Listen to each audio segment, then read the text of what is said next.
சக்தி வாய்ந்த சின்னத்தை எங்கு வரைவதனால் நம் இல்லத்திற்கு லட்சுமி தேவி குடியிருப்பார்கள் என்று தான் இந்த வீடியோல நம்ம பார்க்க போறோம்.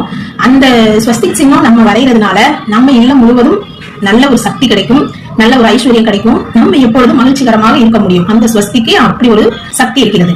அது என்னென்ன பொருட்கள் கலந்து அந்த ஸ்வஸ்திக் வரையலாம் அப்படிங்கறத நாம பார்க்கலாம். உங்க வீட்டுல எத்தனை டோர் இருக்கோ அத்தனை டோர்லயும் இந்த ஸ்வஸ்திக் சின்னம் இருக்கணும். சின்னதா வரைகிறது பெரியதாக வரைகிறது உங்களின் விருப்பம். ஆனா அத்தனை டோர்களிலும் இந்த ஸ்வஸ்திக் சின்னம் இருக்கும் பொழுது உங்கள் வீடு ரொம்பவே சக்தி உள்ளதாக இருக்கும்.